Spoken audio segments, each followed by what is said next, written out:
Hello everyone, ayan magluluto tayo ng enoki mushroom at saka naibay. So mamaya guys, ilalagay natin itong ating dilis. Ayan, yung dilis ay fried ko na, crispy fried na siya. So ito guys, ayan, ginisang gulay na may garlic na po yan, na may enoki mushroom. So pag konti ang gulay guys, so i-mix natin itong mushroom enoki para ito ay magiging marami. So marami kasi ang kakain ngayon guys. So let's mix with this vegetable.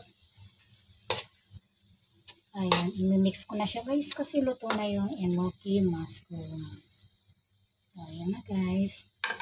So let's mix na po yung ating tinatawag na dilis, ikan dilis dito sa Singapore. Ayan.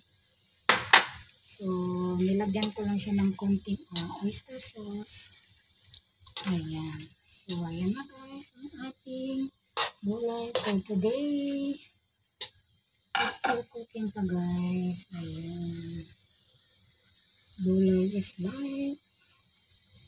Ayan. Ang sarap na guys. Ayan po. Dish po today guys. Enoki mushroom with naibay and ikan dilis. Is super yummy. Ayan. Stir-fry pa natin konti. Ayan guys, luto na ang ating gulay.